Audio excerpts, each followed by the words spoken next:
Hi friends, new others classes YouTube channel में आप सभी का स्वागत है। आज की वीडियो में हम लोग पढ़ेंगे बिहार एसएससी सीजीएल 3 सचिवालय सहायक का प्रैक्टिस सेट 1 का अध्ययन सोल्व करेंगे हम लोग। इसमें कुल दोस्तों 25 प्रश्न दिया गया है, वो भी साइंस से दिया गया है ना। इस वीडियो में साइंस से 25 प्रश्न दिए गए हैं जो बिल्कुल जो है बिहार एसएससी सीजीएल 3 के सिलेबस के अनुसार दिए गए हैं। आप लोग वीडियो को पूरा देखें और पूरे दिए गए सभी प्रश्न, कुल 25 प्रश्न दिए गए हैं, इन सारे प्रश्नों को आप सोल्व करें और कमेंट बॉक्स में अपना स्कोर बताएं ना। इससे आपको पता चलेगी कि आपकी तैयारी कैसी है।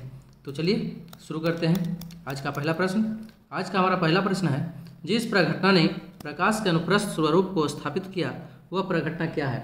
ऑप्शन ए परावर्तन, बी व्यक्तीकरण, सी विवर्तन, डी ध्रुवीकरण। तो इसका सही जवाब होगा दोस्तों ऑप्शन डी अर्थात ध्रुवीकरण। क्या होगा? ध्रुवीकरण होगा। चलिए अगला प्रश्न देखते हैं। हमारा अगला प्रश्न है, निम्नलिखित में से कौन सा पदार्थ रक्त द्वारा ट्रांसपोर्ट किया जाता है? ऑप्शन ए है फेफड़े और शरीर के बाकी हिस्सों के बीच ऑक्सीजन और कार्बन डाइऑक्साइड गैसें, बी है यकृत और गुर्दा द्वारा डिटॉक्सिफाई या हटाए जाने वाले अपशिष्ट पदार्थ, सी है पाचन क्रिया से पोषक तत्व, डी है उपरोक्त सही। तो इसका सही जवाब क्या होगा दोस्तों? इसका सही जवाब होगा ऑप्शन डी अर्थात उपरोक्त सही, है ना। कहता है रक्त जो है फेफड़ों और शरीर के बाकी हिस्सों के बीच ऑक्सीजन और कार्बन डाइऑक्साइड जैसे गैसों सहित कई पदार्थों को स्थानांतरित करता है, जैसे पाचन तंत्र से पोषक तत्व, यकृत या गुर्दे द्वारा डिटॉक्सिफाई या हटाए जाने वाले अपशिष्ट उत्पाद, ग्रंथियों से हार्मोन, कोशिकाओं और त्वचा से गर्मी जो शरीर के तापमान को विनियमित करने में मदद करती है। इसलिए हमारा इसका सही जवाब जो होगा उपरोक्त सभी हो जाएगा।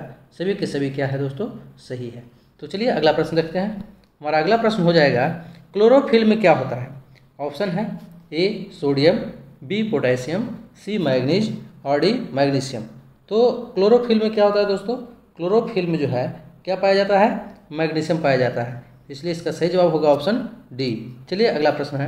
हमारा अगला प्रश्न है, शहद जिसमें शक्कर की उच्च सांद्रता पाई जाती है ये सड़ता नहीं है क्योंकि, है ना। इसके 4 ऑप्शन दिए गए हैं, ए बी सी डी।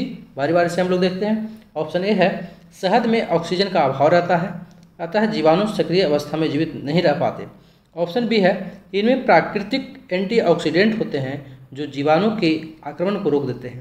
हमारा ऑप्शन सी है उच्च प्रासरणीय सामर्थ्य के घोल से पानी निकल जाने के कारण जीवाणु सक्रिय अवस्था में जीवित नहीं रह पाते। और डी है कोई विकल्प सही नहीं है। तो इसका सही जवाब होगा दोस्तों, क्या होगा सही जवाब इसका? कि शहद जो है उच्च प्रासरणीय सामर्थ्य के घोल से पानी निकल जाने के कारण जीवाणु सक्रिय नहीं रहता है। जीवाणु की जो है सक्रिय अवस्था में जीवित नहीं रहता है। यही होगा इसका सही जवाब अर्थात आंसर सी हो जाएगा। चलिए अगला प्रश्न देखते हैं। कम तापमान पर शीशा किस रूप में बर्ताव करता है ना। कम ताप पर शीशा जो है किस रूप में बर्ताव करता है? तो ऑप्शन दिया गया है, ए अर्धचालक, बी है श्रेष्ठ चालक, सी है विद्युत रोधक और डी है चालक। तो इसका सही जवाब हो जाएगा दोस्तों ऑप्शन बी हो जाएगा। क्या हो जाएगा? ऑप्शन बी अर्थात श्रेष्ठ चालक की ओर के रूप में बर्ताव करता है। दोस्तों मैं साथ ही साथ आप लोग को इसमें बताना चाहूँगा कि शीशा, है ना, शीशा जो है 7.2 केल्विन के निम्न तापमान पर पारगमन की अति चालक अवस्था दर्शाता है। क्या दर्शाता है? अति चालक अवस्था दर्शाता है, अर्थात श्रेष्ठ चालक के रूप में वह दर्शाता है। और इसकी खोज जो है 1913 में की गई थी। इसका खोज कब किया गया था? 1913 में।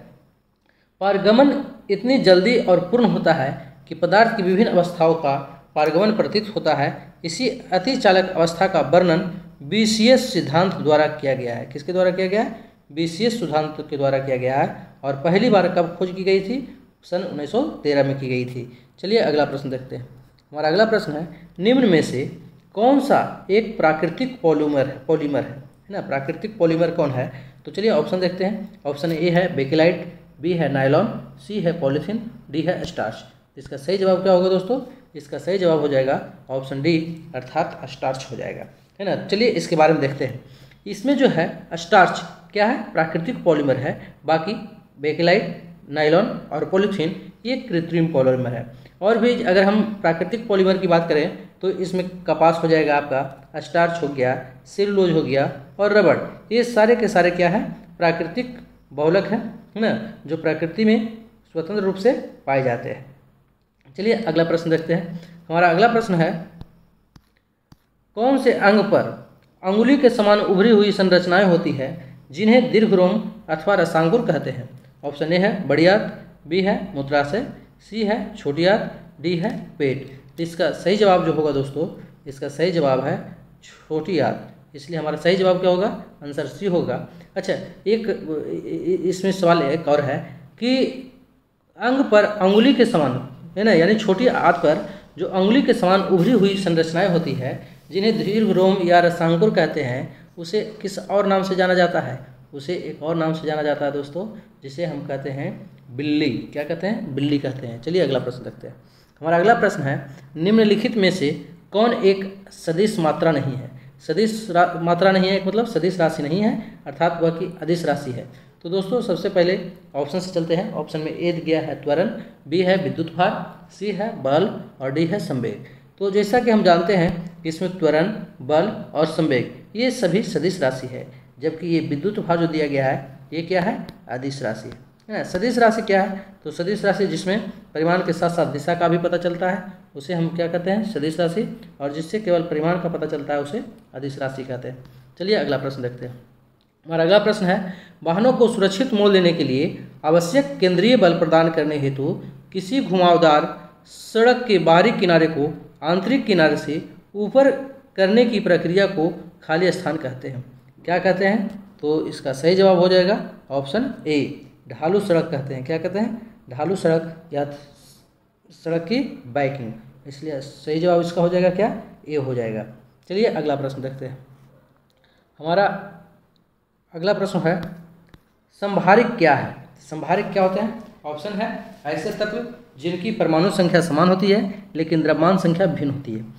संभारिक, दोस्तों नाम से ही पता चल रहा है, संभारिक।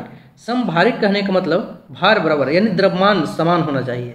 समान, द्रव्यमान क्या होगा, समान, और परमाणु संख्या भिन्न। तो चलिए देखते हैं ऐसा किसमें है। ऐसे तत्व जिनकी परमाणु संख्या भिन्न होती है लेकिन द्रव्यमान समान होता है ना। तो इसका सही जवाब यही हो जाएगा। परमाणु द्रव्यमान क्या होगा, समान होगा, लेकिन परमाणु संख्या भिन्न होगा, ऐसे हम क्या कहते हैं, संभारिक कहते हैं। चलिए अगला प्रश्न देखते हैं। हमारा अगला प्रश्न है, निम्नलिखित में से किसे चादर के आकार में परिवर्तित नहीं किया जा सकता है? तो किसे चादर के आकार में परिवर्तित नहीं किया जा सकता है दोस्तों? ऑप्शन ए है सोना, बी है चांदी, सी है पोटेशियम, डी है एल्यूमिनियम। तो चादर के आकार में परिवर्तित नहीं किया जा सकता है, अर्थात उसे पीट कर है ना पतली तार या पतली परत के रूप में परिवर्तित नहीं किया जा सकता है। वो क्या है? तो पहला ऑप्शन है सोना। तो हम लोग जानते हैं सोना को पीटकर जो है तार बनाया जा सकता है। चांदी, इसे भी पीटकर जो है तार बनाया जा सकता है। एल्यूमिनियम को भी पीटकर तार बनाया जा सकता है, यानी चादर के रूप में परिवर्तित किया जा सकता है। लेकिन इसमें जो है पोटेशियम है ना, इसे पीट कर जो है चादर के रूप में परिवर्तित नहीं किया जा सकता है, इसलिए हमारा सही जवाब होगा ऑप्शन सी। क्या हो जाएगा? सी हो जाएगा। सोडियम और पोटेशियम मुलायम धातु है जिन्हें चाकू से भी काटा जा सकता है ना। चलिए अगला प्रश्न देखते हैं। हमारा अगला प्रश्न है, मीना माता रोग एक तंत्रिका विकार है जो खाली स्थान से ग्रसित मछली के सेवन से होता है। तो इसका ऑप्शन है ए लोहा, बी पारा, सी सीसा और डी है निकेल। तो दोस्तों मिनी माता जो रोग है वो किसके कारण होता है? तो वो होता है पारा के कारण, है ना। यानी कि पारा से ग्रसित मछली के सेवन से ही मिनी माता रोग उत्पन्न होता है। चलिए अगला प्रश्न देखते हैं। हमारा अगला प्रश्न है, सेंटीग्रेड माप स्केल का आविष्कार कौन है? आविष्कारक कौन है ना। सेंटीग्रेड जो स्केल है उसका आविष्कार किसने किया था? तो दोस्तों वो किया था, ऑप्शन ए है एंडर्स, बी है केल्विन, सी है डेनियल ग्रेवियल फारेनहाइट और डी है विलियम थॉमसन। तो इसका सही जवाब होगा दोस्तों ए एंडर्स। एंडर्स का पूरा नाम क्या था दोस्तों? एंडर्स का पूरा नाम था एंडर्स सेल्सियस, और इन्होंने 1742 ईस्वी में, कब? 1742 ईस्वी में जो है सेल्सियस तापमान पैमाने का आविष्कार किया था, है ना। और ये कहाँ के रहने वाले थे दोस्तों? तो स्वीडिश के रहने वाले थे। कहाँ के रहने वाले थे? स्वीडिश का रहने वाले थे। चलिए अगला प्रश्न देखते हैं। हमारा अगला प्रश्न है, 1 नैनोमीटर होता है। तो 1 नैनोमीटर का जो मान होता है कितना होता है? तो 1 नैनोमीटर का मान होता है दोस्तों कितना, 10 पर पावर -9 मीटर होता है ना। 1 नैनोमीटर का मान कितना होता है, 10 पर पावर -9 मीटर होता है। हम जैसा कि देख रहे हैं ऑप्शन जो है हमारा दिया हुआ दोस्तों वो सेंटीमीटर में है। किस चीज़ में दिया गया है, सेंटीमीटर में। तो हम लोग जानते हैं कि मीटर को सेंटीमीटर में बदलने के लिए क्या करते हैं, गुना करते हैं, कितना से, 100 से। तो 100 से गुना कर देंगे तो क्या हो जाएगा दोस्तों, 10 पर पावर -7 cm हो जाएगा। 10 पर पावर क्या हो जाएगा, -7 cm। इसे ये जो ऑप्शन दिया गया है ए, इसे 10 - 6 ना पढ़कर 10⁻⁻6 पढ़ेंगे। ये उसी प्रकार बी में 10⁻⁻7, सी है 10⁻⁸ और 10⁻⁻9। तो इसका सही जवाब होगा दोस्तों, इस सही जवाब क्या होगा, ऑप्शन बी। ऐसे प्रश्न में अक्सर लोग कंफ्यूज करते हैं, है ना, इसलिए इसे ध्यान में रखें। जो यहाँ प्रश्न जो है दिया गया है दोस्तों सेंटीमीटर में दिया गया है, जबकि हम लोग अधिकांशतः याद रखते हैं मीटर में। 1 नैनोमीटर होता है कितना का, तो 10⁻⁻9 मीटर, लेकिन सेंटीमीटर में दिया गया है इसलिए 10⁻⁷ cm। चलिए अगला प्रश्न देखते हैं। हमारा अगला प्रश्न है, क्या मुख्य कारण है कि एक आँख की अपेक्षा 2 आँखों का होना अधिक उपयुक्त है। ऑप्शन 1 दिया गया है, 2 आँखों के कारण रंग आसानी से पहचानी जा सकती है। बी, 2 आँखों के कारण हम अंधेरे व हल्के प्रकाश में आसानी से देख सकते हैं। सी है, इसी कारण मोजेक विजन द्वारा मनुष्य देख सकता है। और डी है, इसी कारण से दूरी व गहराई का एहसास होता है। इसका सही जवाब हो जाएगा ऑप्शन डी, अर्थात 2 आँख होने के कारण जो है दूरी व गहराई का सही एहसास होता है। चलिए अगला प्रश्न देखते हैं। हमारा अगला प्रश्न है, सेल्सियस स्केल पर मानव शरीर का सामान्य तापमान होगा। तो मानव शरीर का सामान्य तापमान कितना होगा दोस्तों। ऑप्शन ए दिया गया है 310 डिग्री, बी है 36.9 डिग्री, सी है 98.4 डिग्री और डी है 31.5 डिग्री। इसका सही जवाब हो जाएगा ऑप्शन क्या, ऑप्शन सही जवाब होगा ऑप्शन, मानव शरीर का तापमान कितना होता है, तो 36.9 डिग्री सेल्सियस हो जाता है, इसलिए इसका सही जवाब हो जाएगा बी, अर्थात 38.9 डिग्री। चलिए अगला प्रश्न देखते हैं। हमारा अगला प्रश्न है, जब समतापमंडल में ओजोन का अपक्षय होता है तो पृथ्वी के धरातल पर पतित विकिरण की तरंगदैर्घ्य कितनी होती है। यानी कहने का मतलब है कि जब समतापमंडल में ओजोन का अपक्षय होता है, ह्रास होता है, तो पृथ्वी के धरातल पर पड़ने वाली विकिरण की तरंगदैर्घ्य कितनी होती है। ऑप्शन ए दिया गया है 10⁻⁻10 m, बी है 10⁻⁷ m, सी है 10⁻⁻2 m और डी है 100 m। तो इसका सही जवाब क्या होगा, इसका सही जवाब हो जाएगा ऑप्शन बी, अर्थात 10⁻⁻7 मीटर। कितना होता है, 10⁻⁷ मीटर।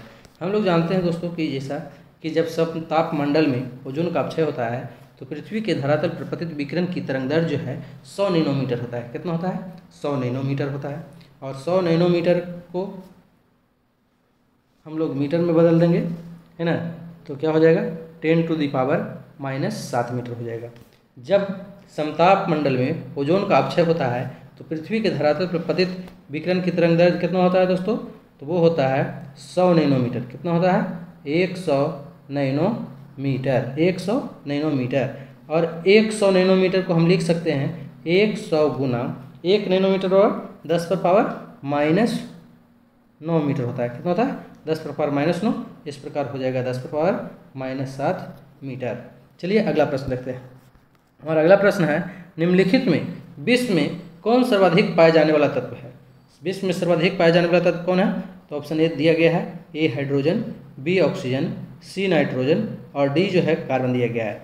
तो इसके बारे में मैं बता दूं दोस्तों कि इसका जो सही जवाब होगा वो होगा आपका ऑप्शन ए, अर्थात हाइड्रोजन, है ना। अब कैसे होगा सो देखते हैं। वायुमंडल में हाइड्रोजन जो है 0.01% पाया जाता है। हाइड्रोजन कितना पाया जाता है वायुमंडल में, 0.01%, है ना। ये वायुमंडल में पाया जाता है। हमारे आसपास का जो वातावरण है उसमें पाया जाता है हाइड्रोजन 0.01%। लेकिन यूनिवर्स में सर्वाधिक मात्रा इसी का है, क्योंकि वायुमंडल 400 किलोमीटर के ऊपर ब्रह्मांड अनंत है ना। वायुमंडल में दोस्तों सबसे कम है, लेकिन पूरे ब्रह्मांड में इसका मात्रा जो है सबसे अधिक है। अब वायुमंडल कितने किलोमीटर तक है, 400 किलोमीटर तक, है ना। तो चलिए अगला प्रश्न देखते हैं। हमारा अगला प्रश्न है, स्टेनलेस स्टील मिश्र धातु है। तो स्टेनलेस स्टील मिश्र धातु है दोस्तों, किस किस चीज़ का मिश्रण है? तो स्टेनलेस स्टील है, लोहा का, क्रोमियम का, मैग्नीज का और कार्बन का। तो चलिए देखते हैं किस में है। ऑप्शन ए में है लोहा, क्रोमियम, यशद, कार्बन। लोहा, टीन, मैग्नीज एवं शहद, यशद। लोहा, क्रोमियम, मैग्नीज एवं कार्बन। लोहा, क्रोमियम, मैग्नीज एवं कार्बन, अर्थात हमारा यही सही आंसर हो जाएगा ऑप्शन सी। चलिए अगला प्रश्न देखते हैं। हमारा अगला प्रश्न है, भारी पानी वह होता है। दोस्तों भारी पानी का सूत्र क्या होता है? भारी पानी का सूत्र होता है दोस्तों D2O। क्या होता है? D2O। भारी पानी का सूत्र क्या होता है? D2O होता है। ऑप्शन दिया गया है, जिसका तापमान 4 डिग्री सेल्सियस पर स्थिर रखा जाता है। बी है, जिसमें कैल्शियम और पोटेशियम के अविलय लवण होते हैं। सी है, जिसमें हाइड्रोजन का स्थान आइसोटोप ले लेता है। और डी है, जिसमें ऑक्सीजन का स्थान उसका आइसोटोप ले लेता है। तो इसका सही जवाब होगा दोस्तों ऑप्शन सी। भारी पानी वह पानी होता है जिसमें हाइड्रोजन का स्थान उसका क्या लेता है? आइसोटोप लेता है ना। तो चलिए ये जो है सही जवाब हो गया। भारी जल जो है हाइड्रोजन के समस्थानिक ड्यूटेरियम के ऑक्साइड को कहते हैं, है ना। ड्यूटेरियम को ऑक्साइड के कहते हैं। अगला प्रश्न देखते हैं, अस्थि एवं दंत निर्माण हेतु निम्नलिखित में से किनकी आवश्यकता पड़ती है? तो ऑप्शन ए है सोडियम और पोटेशियम की, बी है लौह और कैल्शियम के, सी है सोडियम और कैल्शियम का, डी है कैल्शियम और फास्फोरस का। तो हम लोग जानते हैं दोस्तों कि अस्थि यानी हड्डी के एवं दांत के निर्माण हेतु कैल्शियम और फास्फोरस की आवश्यकता होती है, इसलिए हमारा सही जवाब होगा ऑप्शन डी।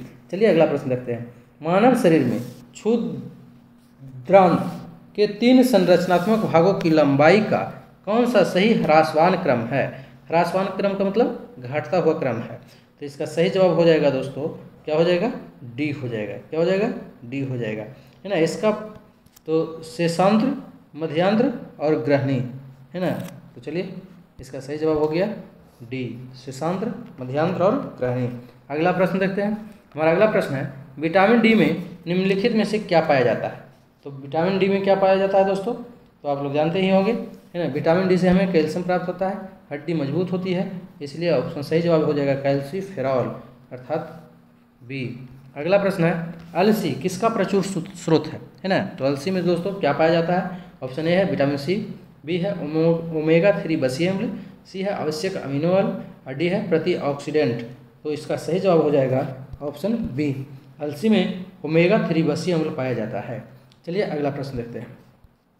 हमारा अगला प्रश्न है, अगर अग्नाशय में खराबी हो तो क्या होगा? ऑप्शन ए है पाचन क्रिया ठीक नहीं होगा, बी इंसुलिन और ग्लूकागॉन नहीं बनेगा, सी रक्त निर्माण बंद हो जाएगा, डी रक्तचाप बढ़ जाएगा। तो इसका सही जवाब क्या है दोस्तों? इसका सही जवाब है ऑप्शन बी, अर्थात इंसुलिन और ग्लूकागॉन नहीं बनेगा। अग्नाशय मानव शरीर की दूसरी सबसे बड़ी ग्रंथि है ना। अग्नाशय जो है मानव शरीर की दूसरी सबसे बड़ी ग्रंथि है और यह किस प्रकार की ग्रंथि है? तो मिश्रित ग्रंथि है। इसके एक भाग लैंगर हैंस की द्वीपिका के अल्फा कोशिका से ग्लूकागॉन और बीटा कोशिका से इंसुलिन तथा गामा कोशिका से सोमेटोस्टेटिन नामक हार्मोन निकलता है। अगर अग्नाशय में खराबी आ जाए तो ये इन हार्मोनों का स्राव जो है बंद हो जाएगा। चलिए इस प्रकार आज के वीडियो में बस इतना ही। वीडियो अगर पसंद आया हो तो लाइक करें, शेयर करें, साथ ही साथ दोस्तों चैनल को सब्सक्राइब करें। वीडियो देखने के लिए धन्यवाद।